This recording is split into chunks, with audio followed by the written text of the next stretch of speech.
आज की इस वीडियो में देखेंगे हम लोग जो एक नया सीरीज आज से चालू हो रहा है, जो कि एनसीईआरटी का बुक का जो कक्षा 6 से जो है चालू कर रहे हैं, जिसमें विज्ञान का बुक है। इसका अध्याय पार्ट 1 से आज चालू कर रहे हैं। विज्ञान का जो न्यू एडिशन बुक अभी लॉन्च हुआ है उसका सीरीज देखने में, जिसमें जिज्ञासा जिसका देख रहे हैं पीछे फ्रंट लगा हुआ है, कक्षा 6 का ये बुक है, जिसका पहला अध्याय जो है उसका क्या पहला अध्याय है विज्ञान का अनूठा संसार के बारे में जानेंगे, जिसमें देखेंगे मरुस्थल का क्षेत्र देखेंगे, पर्वतीय क्षेत्र देखेंगे, समुद्र का अंदर का भाग, तटीय भाग, ये सब देखेंगे दृश्य। उसके बाद आकाश गंगा के बारे में जानकारी लेंगे। तो अध्याय 1 में जो दिया गया है ये सब के बारे में जानकारी लेने वाले हैं, समझेंगे। बिल्कुल ही आसान और चित्र भाषा दिया गया है, बहुत ही सुंदर चित्र से। और ये जो वीडियो जो होने वाला है सभी परीक्षा के लिए बहुत ही महत्वपूर्ण होने वाला है ये वीडियो, क्योंकि एनसीईआरटी बेसिस का जो बुक है सभी परीक्षा के लिए ये महत्वपूर्ण हो जाता है, ठीक है। जैसे आप कंपटीशन का कोई भी एग्ज़ाम दे रहे हैं, कोई भी एग्ज़ाम दीजिए, उसमें एनसीईआरटी की बुक का बहुत ही महत्वपूर्ण भूमिका रहता है क्वेश्चन में, ठीक है। चाहे बड़ा से बड़ा एग्ज़ाम हो, कोई भी कॉम्पिटिटिव एग्ज़ाम हो, स्कूल एग्ज़ाम हो, सभी में आज का अभी के दौर में एनसीईआरटी बेसिस ही चल रहा है। तो ये सभी के लिए बहुत ही महत्वपूर्ण होने वाला है ये वीडियो, ठीक है। चलिए चलते हैं, पहले आज से चालू करते हैं और देखते हैं पहला अध्याय में क्या है। मरुस्थल, पर्वतीय क्षेत्र, समुद्री क्षेत्र और आकाश गंगा के बारे में जानकारी लेते हैं, ठीक है। चलिए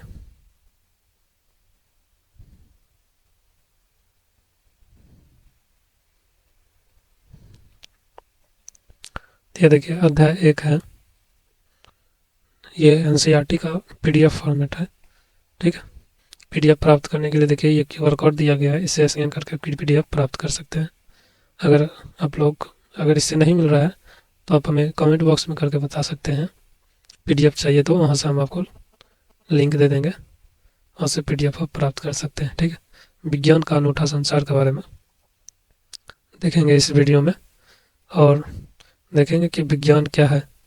देखिए यहाँ पे दिया गया है बॉक्स में, विज्ञान क्या है उसके बारे में समझेंगे। देखिए इसमें जो चालू होता है, सबसे पहले देखेंगे विज्ञान क्या है। तो विज्ञान जो है हमारी देखने और सोचने की जो क्षमता होता है और उस पर कार्य करने का जो सशक्त माध्यम होता है उसे उजागर करता है, और विश्व के रहस्यों को एक तरह से माने तो विश्व के रहस्यों की परतें को खोलने का काम करता है। जो बंद पड़ा रहता है, जैसे परत बंद पड़ी हुई है, तो उसे खोलने की काम करता है विज्ञान। जैसे किसी चीज़ के बारे में आज तक कोई खोज ना कर पाया, ना कोई जान पाया है, तो उसी के बारे में जानने के लिए उत्सुक होता है। उसी प्रकार विज्ञान भी उसी तरह कहता है, रहस्यों की परतें खोलता है विज्ञान, ठीक है। तो देखिए यह कहता है मनुष्य सदैव अपने आसपास के परिवेश के विषय में जानने के लिए उत्सुक होता है, जो कि बचपन से ही आप देखेंगे बच्चा जैसे ही धीरे धीरे समझदार होने लगता है वो आसपास के बारे में जानने का प्रयास करने लगते हैं, ठीक है। क्या है, कैसे है, प्रश्न एक से पूछने लगते हैं प्रश्न, ठीक है। विद्यालय के कहता है प्रारंभिक पढ़ते हुए स्तर में आसपास के परिवेश में विषय में पता लगाकर और खोज कर आनंदित हो जाते थे, ठीक। बच्चा आसपास के बारे में जितना भी जान पाता है उतना ही जानकर बहुत ही खुश हो जाता है, ठीक है। मध्य स्तर से में भी हम अपने आसपास के इस सुंदर विश्व को जानने और समझने की रोचक यात्रा की ओर अग्रसर होते रहेंगे। विज्ञान एक ऐसी शाखा है जिसकी जितनी गहराई तक जाए उतना गहराई तक जा सकते हैं, ठीक है।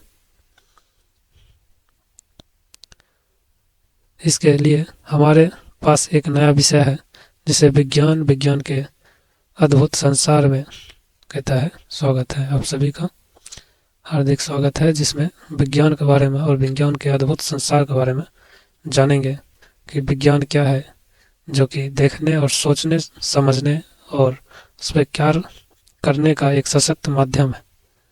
ठीक है, देखेंगे और उसके बारे में सोचेंगे और तभी जाके समझेंगे कि क्या है, और तभी जाके उसके बाद ही उस पर कुछ कार्य किया जा सकता है।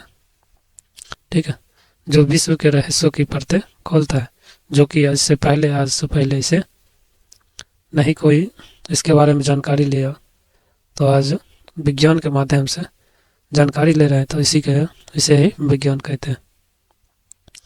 देखिए, कहता है एक रोमांचक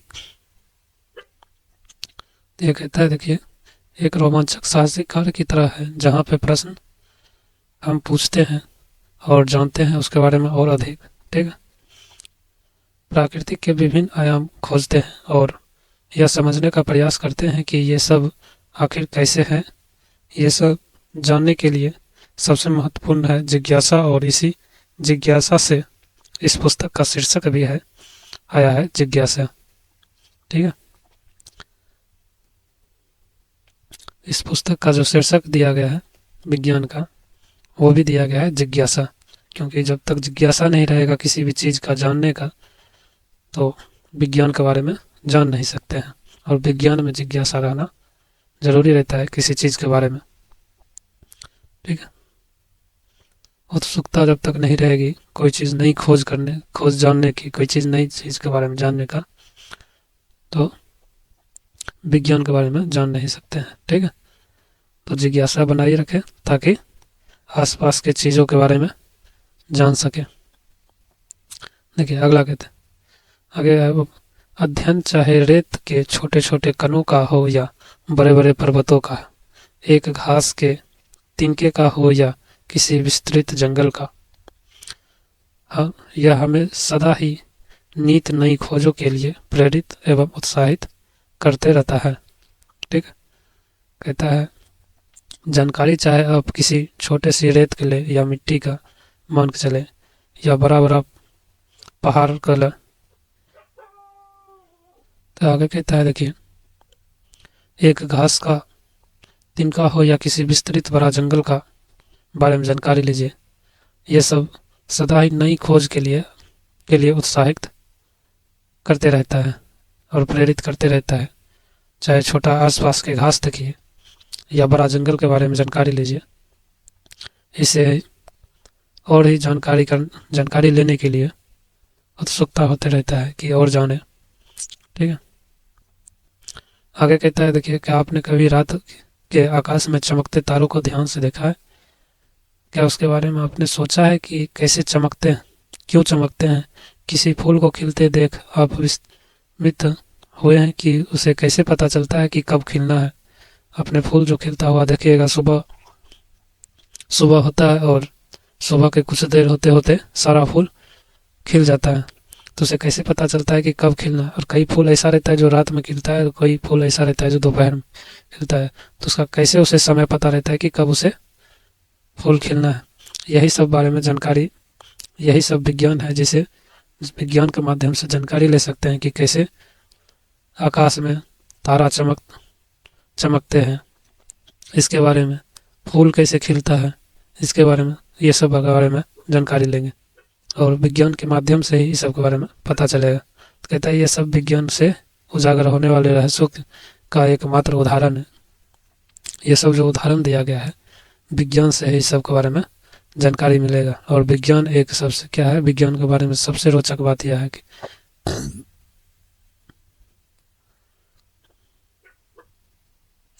कि विज्ञान एक क्या है, सर्वत्र है विज्ञान, जो महासागरों की गहराई से लेकर बात करें तो अंतरिक्ष की व्यापकता तक,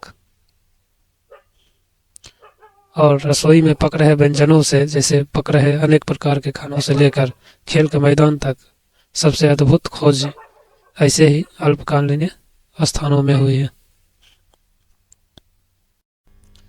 देखिए, यहाँ तक समझ लिए हैं, अब चलते हैं इसके आगे।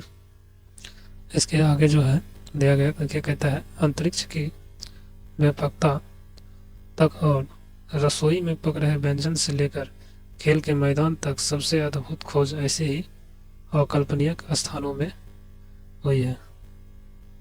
जहाँ कल्पना नहीं किया जा सकता है, ऐसे ही स्थानों में ये सब की खोज हुआ, जिसको कहे यहाँ पे आप देख लीजिए पिक्चर दिया गया, ये पर्वतीय क्षेत्र दिया गया है, जैसे क्या क्या पर्वत क्षेत्र में पाया जाता है, कैसे निर्माण हुआ पर्वत का, ये सब विज्ञान का भाग है।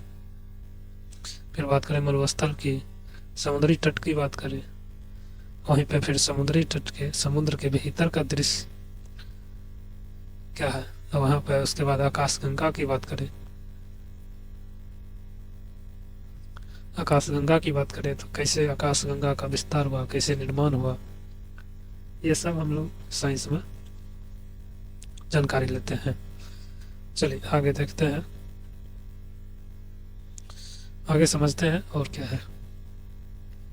देखिए, विज्ञान एक व्यापक और अंतहीन जिज्ञासा पहेली जैसा है। हमारे द्वारा की गई प्रत्येक नई खोज इस पहेली का एक और टुकड़ा जोड़ देती है। ये कहता है जितना आप जानने की कोशिश करिएगा उतना और दूर जाते जाइएगा, इसके अनुसार दूर मतलब और दूर जाते जाइएगा, ठीक है। मतलब जितना जानकारी लीजिएगा एक से, उस जानकारी लेने के बाद किसी पत्ते के बारे में जानकारी लिए, पत्ते के बाद फिर उसके पत्ता कैसे बनता है उसके अंदर के बारे में जानकारी लेने आ जाएगा, फिर पत्ता का निर्माण कैसे होता है, पत्ता फिर भोजन कैसे बनाता है, ये सब हो जाता है। वही कहता है एक से नई खोज इस पहेली का एक और टुकड़ा जोड़ देती है, ठीक है। और आपको पता है कि यही तो इस पहेली की सबसे अच्छी बात है, इसकी कोई सीमा नहीं है। जितना गहराई तक जा सकते हैं इस खोज में उतना तक जा सकते हैं कि हम क्या क्या खोज सकते हैं, यही दिया गया है। क्या क्या खोज सकते हैं यह हम पर निर्भर करता है, इसका कोई अंत नहीं है, क्योंकि ज्ञान का हर नया भाग नए प्रश्नों तथा खोजों की ओर ले जाता है। हम कभी कभी देखते हैं कि इस पहेली का एक टुकड़ा गलत स्थान पर जोड़ दिया जाता है और उसे वहां से दूसरे स्थान पर ले जाने की आवश्यकता है। उसके लिए क्या करना पड़ेगा, नई खोजें प्रयत्न। आगे कहता है कि विश्व के बारे में हमारी समझ को बढ़ाता है, ठीक है। जैसे विज्ञान के बारे में जितना पढ़ेंगे आगे की समझ हमें बढ़ाते जाता है। जहाँ की विश्व नहीं, मानिए तो पूरा आकाश गंगा से भी आगे की सोचने की क्षमता पर मजबूर करती है कि उसके आगे भी क्या हो सकता है, ठीक है, कहाँ तक अंत है। तो कहता है कि जैसे पुस्तक पढ़ेंगे जैसे जैसे आगे और भी रोचक विचार सामने आने लगेगा, ठीक है, जिसमें नई प्रयोग करेंगे और आपको विचारों को और प्रेरित करेंगे प्रयोग करने के, ठीक है। और भी क्या, हमारे ये सब जो जानकारी जितना भी लेंगे उसको दैनिक जीवन में हमारे किस तरह से उपयोगी है, ये सब सीखेंगे कि कैसे उपयोगी है ये सब, ठीक है। अब देखिए थोड़ा सा एक अनुमान लगाइए कि जब हम नई नई खोज करेंगे तो क्या होगा। कहता है जब नई हम खोज करेंगे तो क्या होगा। आगे कहता है कि तब हमें यह समझ आने लगेगा कि ये सभी जो विचार है एक दूसरे से किस प्रकार जुड़ा हुआ है, ये सब समझ आने लगेगा, ठीक है। तो आइए इस यात्रा को प्रारंभ करते हैं अपनी पृथ्वी एकमात्र ऐसा ग्रह है जिस पर जीवन संभव है। फिलहाल कह रहा है पूरे आकाशगंगा में पृथ्वी एक ऐसा ग्रह है जिस पर जीवन संभव है। तो आपके मन में ये भी सवाल आ रहा होगा कि पूरे आकाशगंगा में क्या एक पृथ्वी है, तो इसके ऐसा और भी कोई क्यों नहीं है, और भी दूसरा कोई है ग्रह, और भी कोई दूसरा ग्रह है तो फिर वो कैसा है, कितना है ग्रह, ये सब मन में सवाल उठने लगता है। और विज्ञान की यही विशेषता है कि जितना आगे जानिएगा उससे भी आगे और जानने का मन करता जाएगा, ठीक है। तो कहता है पृथ्वी पर पर्यावरण भी है जिसकी रक्षा करना अति आवश्यक है, क्योंकि बिना पर्यावरण का जीवन संभव नहीं है। पर्यावरण जिस समय नहीं रहेगा उस समय ये सब संभव नहीं है। कहता है पृथ्वी पर जीवन की एक अद्भुत विविधता है, जैसे पौधे और जंतु जो इस ग्रह के विभिन्न क्षेत्रों में जीवित रहने और फलने फूलने में सफल हो सके हैं। ठीक है, पृथ्वी पर अनेक भागों में जीव जंतु फलने फूलने में सफल हो सके। ठीक है, आपने किसी बीज को एक पौधे में और किसी झिल्ली कैटरपिलर को एक सुंदर तितली में परिवर्तित होते देखा होगा। ठीक, एक कैटरपिलर जो होता है, जिसका पिक्चर यहाँ पे देखिए दिया गया है। ठीक है, इस तरीका से रहता है, जो एक समय आने पर यह एक सुंदर तितली में बदल जाता है। और एक बीज जो रहता है एक पौधा में परिवर्तित हो जाता है। जैसे यहाँ पे आप देख सकते हैं, यहाँ पे बीज मिट्टी में बोने के बाद वो धीरे धीरे एक पौधा में बनते जाता है। ठीक, इस तरीका से। ठीक है, तो कहता है ऐसे अनेक अवलोकन किए होंगे जो अनेक प्रकार के अलग अलग हो सकते हैं। इन पौधों और जंतुओं का विकास किस प्रकार होता है, ये सब विज्ञान के माध्यम से जानकारी प्राप्त कर सकते हैं। ठीक है, तब देखिए आगे कहता है वास्तव में हमारे शरीर की वृद्धि और विकास के लिए हमें भोजन की आवश्यकता होती है, क्योंकि बिना भोजन किए हुए ज़्यादा दिन तक सर्वाइव नहीं कर सकते हैं, ज़्यादा दिन तक नहीं टिक पाएगा कोई भी।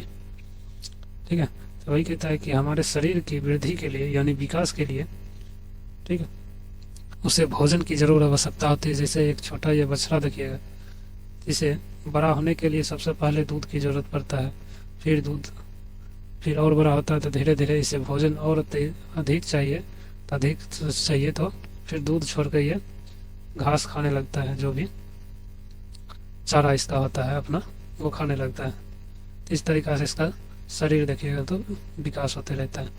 ठीक है, अब विशेष रूप से भारत में जैसे विशाल और विविध देश में भोजन अत्यंत मनभावन है। ठीक, भोजन की बात करें तो सभी देश में अलग अलग तरह के भोजन हो सकते हैं।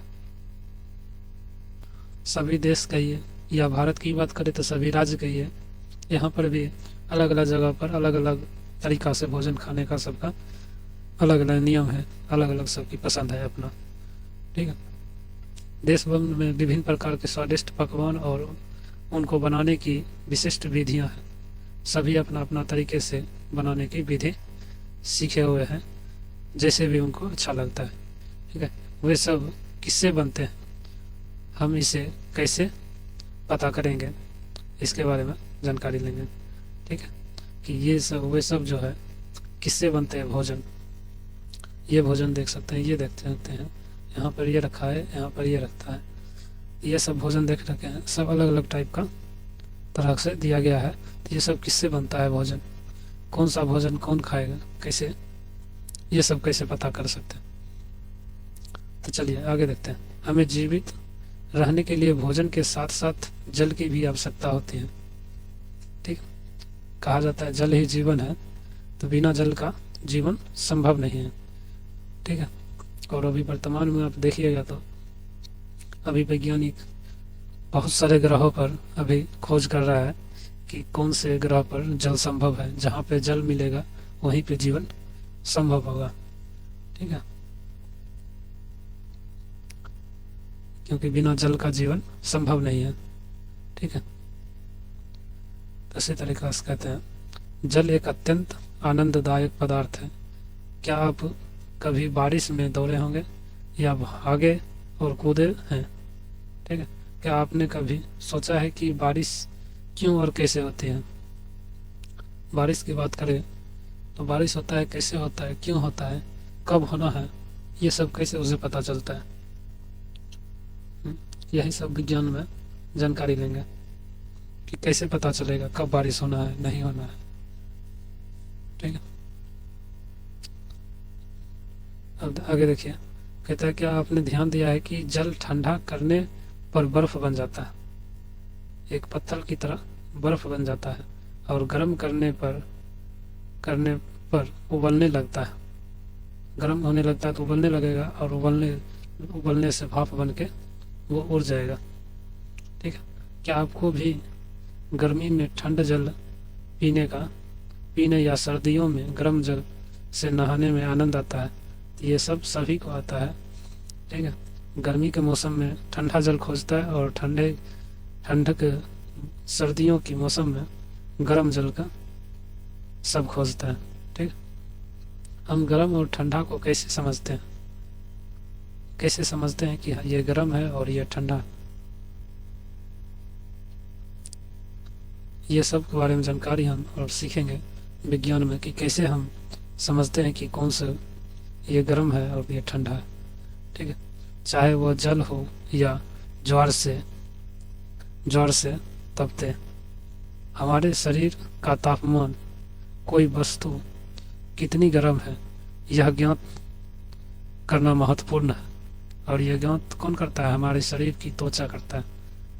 ठीक है। हमारे शरीर का जो त्वचा है वो ही पानी कितना गर्म है नहीं है, ये हमारे शरीर की त्वचा तापमान का ये करता है। ठीक है। चलिए तो आगे देखिए, क्योंकि त्वचा का जितना सहन रहेगा उससे ज़्यादा आप गर्म पानी का इस्तेमाल नहीं कर सकते। या ठंड पानी का भी हो जाए तो ठंड भी देखिएगा, ज़्यादा ठंड पानी भी आप पी नहीं सकते हैं, ना ज़्यादा गर्म पानी पी सकते हैं। ठीक है। मीडियम में रहे तो दोनों ठीक है। आप यहाँ पे ये पिक्चर देख सकते हैं कि किस तरीक़ा से ये बारिश का दिया गया है। ये यहाँ पे दिखाया गया है नदी का स्तर। ये पहाड़ है जिसमें से नदी निकल के आ रहा है। ठीक है। चलिए आगे देखिए। और फिर हमारे आसपास अनेक प्रकार की वस्तुएं हैं जिस कागज पर हम लिखते हैं, धातु की चाबी, प्लास्टिक का पैमाना, हमारे बॉक्स में मिटाने वाला रबर, बॉक्स को बंद रखने वाला चुंबक, हमारे पहनने के कपड़े, दूध पीने का प्याला और बहुत सी अन्य वस्तुएं इस पृथ्वी पर अभी मौजूद हैं। ये सब किससे बनी होती है? ठीक है। इसका भी पता हम विज्ञान के माध्यम से कर सकते हैं। ठीक है। क्या ये विभिन्न पदार्थों से बनी है? हम विभिन्न पदार्थों को एक दूसरे से कैसे पृथक अलग करते हैं? ठीक है। कैसे पता करेंगे कि कौन कौन सी पदार्थ से मिलकर बना हुआ है कौन सा सामान या वस्तु? ठीक है। चलिए आगे देखिए। कहता है इस पुस्तक की यात्रा में हम जैसे जैसे आगे बढ़ेंगे वैसे वैसे इस पृथ्वी पर विद्यमान प्रत्येक वस्तु के बारे में प्रश्नों की एक अंतरहीन सी सूची बनाती जाएगी। ठीक है। किंतु प्रश्नों की यह सीमा केवल पृथ्वी के लिए ही क्यों हो? हम उससे पूरे सूर्य, चंद्रमा और आकाश में चमकने वाले लाखों तारों पर भी प्रश्न पूछ सकते हैं और उससे आगे का भी सोचने की क्षमता हमें आ जाएगी। ठीक है। अब जो नहीं देखिएगा पढ़ा लिखा रहता है वो कितना आगे तक सोच पाएगा कि कितना आकाशगंगा है, आकाशगंगा से भी आगे क्या है, इसके बारे में जानकारी नहीं प्राप्त कर सकते। तो वही कह रहा है। ठीक है। जितना ज़्यादा जानेंगे उतना आगे के बारे में और जानकारी ले सकेंगे। ठीक है। इस विज्ञान के माध्यम से। ठीक है। चाहे आपको किसी पत्ती की संरचना के बारे में जानना हो या कि वस्तुएं कैसे गति करती है या किसी की मूंगफली के छिलके को कैसे अलग करते हैं, इस पुस्तक का प्रत्येक अध्याय आपकी जानने की इच्छा को तो जागृत करेगा ही, संभवतः आपके मन में अनेक प्रश्नों का भी पैदा करेगा। ठीक है। तो इसमें कह रहा है कि इस पे पृथ्वी पर होने वाले अनेक घटनाओं के बारे में जानकारी, मूंगफली के चाहे छिलके को कैसे अलग करते हैं, या पुस्तक का प्रत्येक अध्याय आपकी जानने की इच्छा को और जागृत करते जाएगा।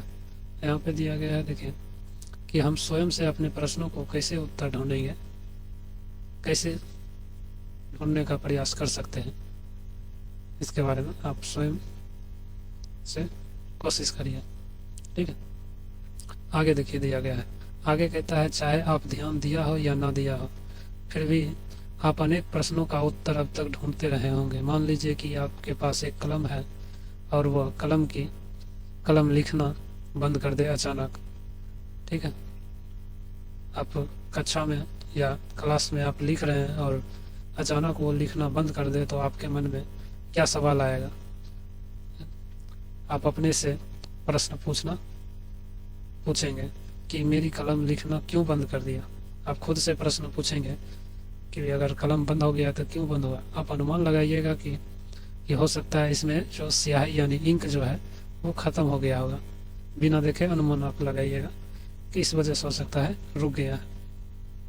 और उसके बाद जब अनुमान लगाइएगा तब उसके बाद क्या करिएगा, कलम को उसको पुष्टि करने के लिए कि कंफर्म होने के लिए हाँ सही में ख़त्म हुआ या नहीं, या किसी और वजह से यह कलम रुक गया है।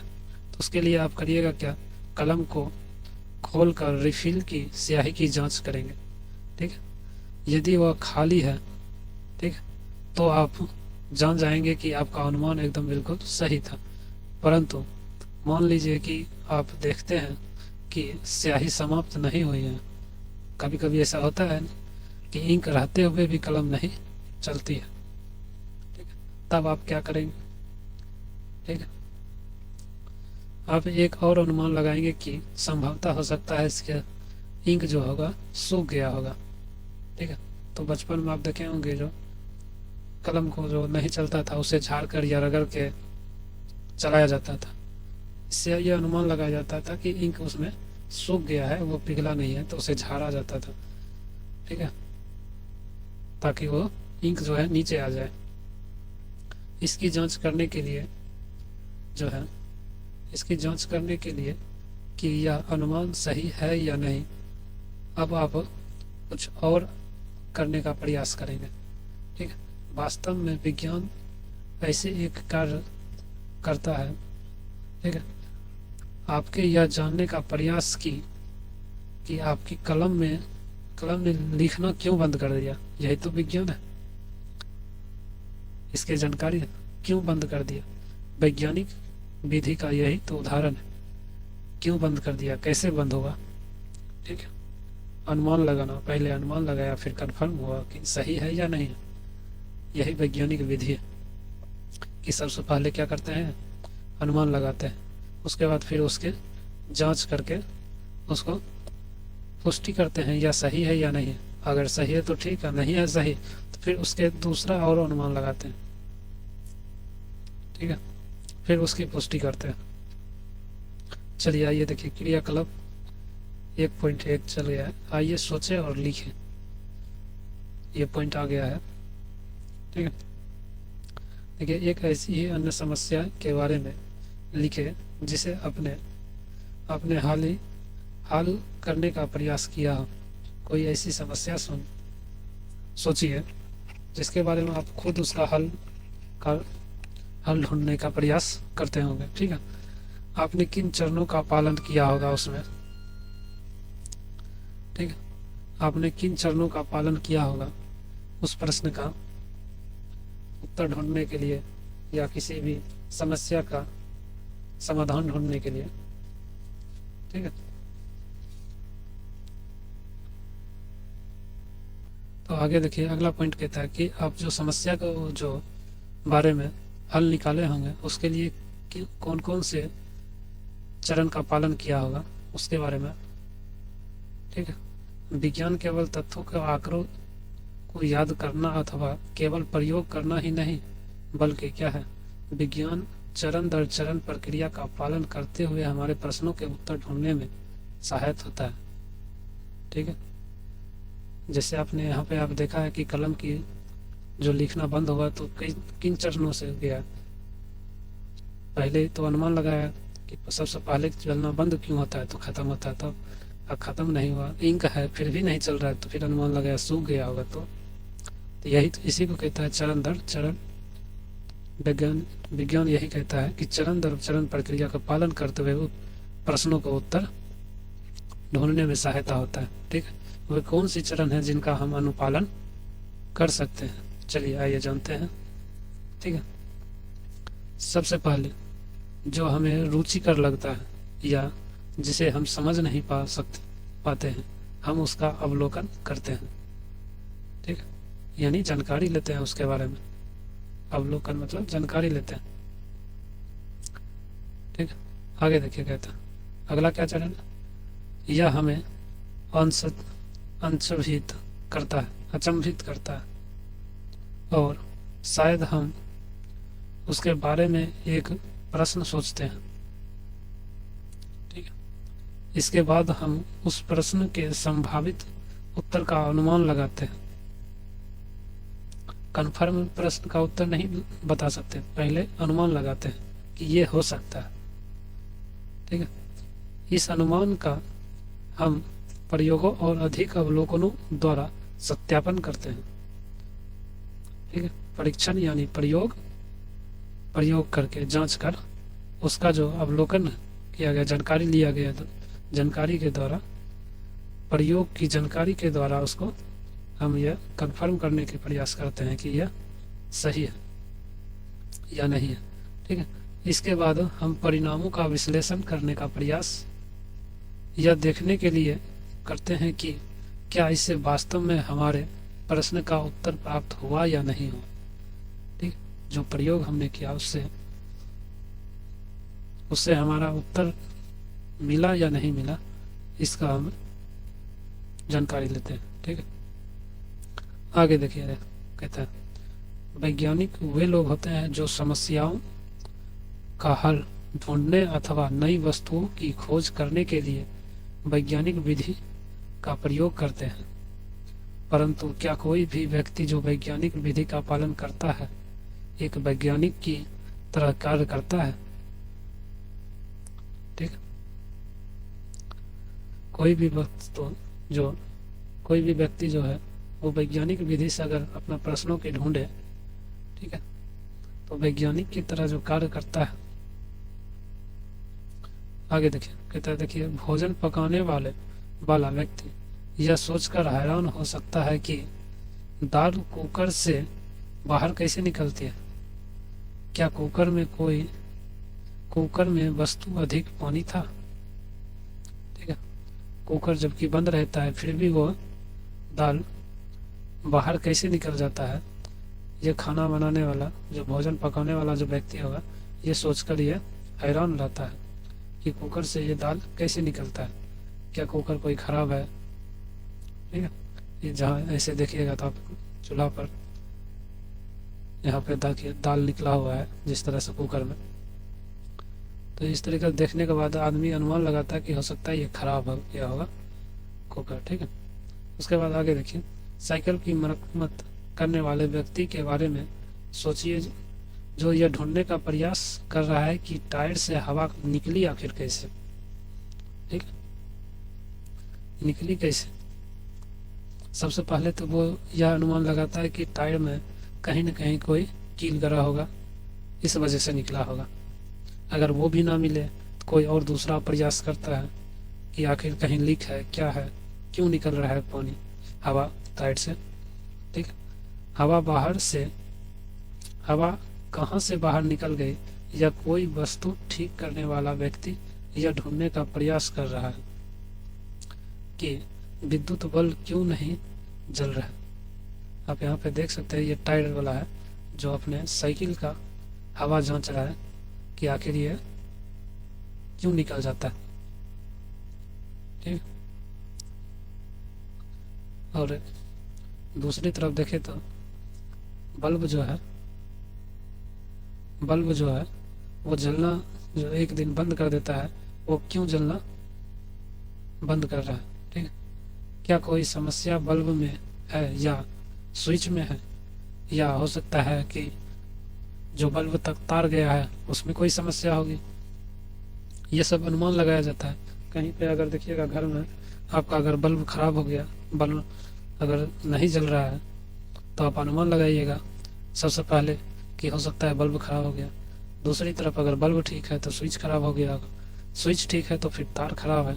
इस तरीक़ा से देखिएगा चरण दर चरण यह अनुमान लगाया जाता है कि कैसे। तो इस तरीक़ा से जो कार्य करना है, एक तरह से माने तो हम सब भी वैज्ञानिकों के जैसे कार्य करते हैं। ठीक है, आइए क्रियाकलाप 1.2 में देखें और सोचें और इसके बारे में लिखें। ठीक है, क्रियाकलाप 2 आ गया है, इसमें देखते हैं और समझते हैं क्या। चलिए आगे और देखते हैं। कहता है कि हाँ, आप अपने दैनिक जीवन की परिस्थितियों का वर्णन करें तो जहाँ कोई व्यक्ति वैज्ञानिक विधि का अनुसरण करता है। ठीक है, क्या आपने कभी अनुभव किया है कि हमारे दैनिक जीवन में ऐसी अनेक परिस्थितियाँ आती है जहाँ हम जाने अनजाने में वैज्ञानिक विधि का प्रयोग करते हैं। हम सभी एक सीमा तक वैज्ञानिक विधियों का अनुप्रयोग करते हैं जो हमें हमारी बड़ी समस्याओं को हल करने एवं ब्रह्मांड के रहस्यों का समाधान निकालने की क्षमताओं को बढ़ाता है।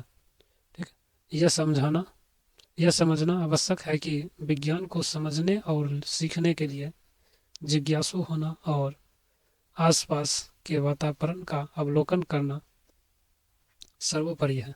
ठीक है, जब हम जिज्ञासु होते हैं तब हम प्रश्न पूछते हैं कैसे और क्यों। स्मरण रखिए कि यह संसार वस्तुओं का एक भंडार है और हम नहीं जानते हैं कि और भी कितनी ही वस्तुएं हैं जिन्हें खोजना अभी बहुत शेष बचा हुआ है।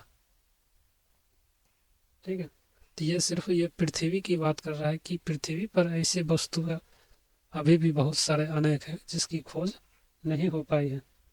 ठीक है, जहाँ तक नहीं पहुँच पाए, तो वही कहता है यहाँ पे। ठीक है, सबसे पहले जिज्ञासु होना पड़ेगा कि किसी चीज़ के बारे में जानने के लिए इच्छा होना चाहिए। ठीक है, और अपने आसपास के जैसे ही चीज़ों को जानेंगे तो और प्रश्न पूछेंगे और प्रश्न पूछेंगे तभी और आगे के बारे में जान सकेंगे क्या और कैसे कैसे है और क्यों है ये चीज़ के बारे में हम जान पाएंगे। ठीक है, तो ये सिर्फ पृथ्वी के बारे में कहता है कि बहुत सारे अभी भी क्या कहता है वस्तुओं के भंडार है और हम अभी तक नहीं जान पाए हैं कि कितनी भी और भी वस्तुएं यहाँ पे खोजना शेष अभी बचा हुआ है।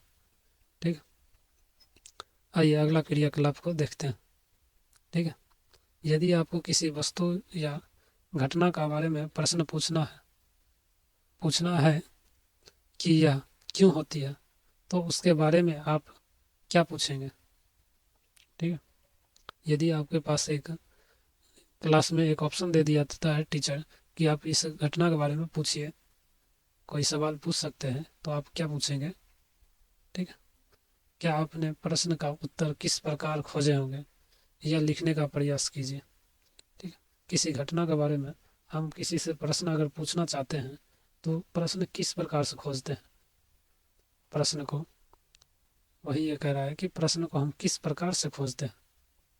ठीक है, आगे देखिए कहता है कि वैज्ञानिक खोज अकेले कम ही होती है। ठीक है, वैज्ञानिक जो खोज करता है वो अकेला कभी नहीं, बहुत ही कम करता है। ठीक है, दुनिया भर के अनेक वैज्ञानिक जो है तो एक दूसरे के साथ बड़े बड़े समूहों में कार्य करते हैं। इसीलिए यदि आप स्वयं उत्तर नहीं ढूंढ पाते हैं किसी भी विषय पर तो आप अपने मित्र से निसंकोच सहायता मांगिए और साथ मिलकर खोजना सदैव अधिक ही आनंददायक होता है। ठीक है, जैसे यहाँ पे आप देख सकते हैं कि यहाँ पे ये ग्रुप बना लिया गया है। ठीक है, सभी बच्चों का, और सभी मिलकर खोज कर रहे हैं और सभी का अपना अपना इसमें अनुभव, अपना सभी अनुमान लगाएंगे। इसी तरीक़ा से वैज्ञानिक भी जब किसी भी चीज़ के बारे में खोजता है तो अनेक वैज्ञानिक रहते हैं, सभी वैज्ञानिक, अकेला कोई वैज्ञानिक नहीं करता है। ठीक है, अकेला कर लिया तो खोज ठीक है, नहीं तो नहीं कर पाता है तो अनेक अपना अपना दूसरे वैज्ञानिक से सहायता मांगकर खोज करता है। ठीक है, लेकिन संभवतः आपको अपने सभी प्रश्नों के उत्तर कक्षा 6 में नहीं मिलेंगे। क्योंकि विज्ञान इतना बड़ा है। कहता है आगे, चिंता न करें, आप विज्ञान की यात्रा पर निकल पड़े हैं। अगले 5 वर्षों के लिए या उससे भी आगे। जिस प्रकार बच्चे बारिश का आनंद लेते हैं, उसी प्रकार विज्ञान भी एक आनंद में खोज जैसा होता है। विज्ञान की इस यात्रा का आनंद ले और खोज करते रहे। ब्रह्मांड के अद्भुत रहस्य के बारे में सोचना कभी भी बंद ना करें और प्रश्न पूछते रहे। ठीक है, क्या कहता है कि इस विज्ञान की जो यात्रा पर निकले हैं, ठीक है, तो उसको बंद नहीं करें। ठीक है, आसपास के बारे में और अधिक जानकारी लेते रहिए, ब्रह्मांड के बारे में सोचते रहिए, क्योंकि अनुमान से ही प्रश्न का जवाब निकलता है। अनुमान से ही प्रश्न का जवाब निकलता है। ठीक है, वही ये कहता है कि आप कक्षा 6 में ये जवाब नहीं मिल पाएगा, लेकिन आगे और भी अगला क्लास में जाइएगा और भी अध्ययन करिएगा, तो वहाँ शायद हो सकता है तो प्रश्न का सही जवाब आगे जाके मिल जाएगा। लेकिन विज्ञान इतना एक सर्वत्र है जिसकी खोज, जिसकी गहराई तक अभी तक कोई नहीं पहुंच पाया है। ठीक है, तो जितना अधिक जानिएगा उतना और बेहतर बनिएगा और उतना ही बुद्धिमान व्यक्ति बनिएगा। ठीक है, देखिए, बुद्धिमान होने के लिए आपको प्रश्न पूछने वाला बनना होगा। ठीक है, कि बिना प्रश्न पूछने वाला, जो प्रश्न पूछेगा नहीं, वो आगे के बारे में जानेगा कैसे। तो प्रश्न पूछने वाला बनना होगा, तभी जाके आप बुद्धिमान बन सकते हैं। ठीक है, देखिए आगे कहता है, क्या आप विज्ञान की इस रोमांचक यात्रा पर निकलने के लिए तैयार हैं? आइए आरंभ करते हैं। ठीक है, तो ये सिर्फ एक परिचय था विज्ञान का। इस अध्याय में जो दिया गया है, कक्षा 6 का जो अध्याय में दिया गया है, यह कक्षा 6 का जो अध्याय में दिया गया है, ये सिर्फ एक परिचय था। अब इससे आगे जब देखेंगे तब अब छोटा छोटा जानकारी लेते हुए आगे निकलेंगे, और अगला अध्याय में अब छोटी छोटी जानकारी आगे मिलेगा। ठीक, तो आप लोग भी सोचते रहिए और समझते रहिए विज्ञान के बारे में, और अपने आसपास की चीज़ों के बारे में अवलोकन करते रहिए, जानकारी लेते रहिए, कैसे क्यों, ये सब प्रश्न पूछते रहिए, क्योंकि प्रश्न पूछिएगा तभी जाकर बुद्धिमान बन पाइएगा। ठीक है, तो इस वीडियो में बस इतना ही था। पहला अध्याय खत्म हुआ, अब दूसरा वीडियो में लाएंगे दूसरा अध्याय का, जिसमें देखेंगे पहला अध्याय में तो इसमें सिर्फ परिचय था, विज्ञान का परिचय कैसे है, क्या है, कितना है। अब दूसरा अध्याय में देखेंगे विज्ञान के बारे में थोड़ी सी जानकारी लेंगे गहराई से। ठीक है, चलिए तब तक मिलते हैं फिर अगला वीडियो में।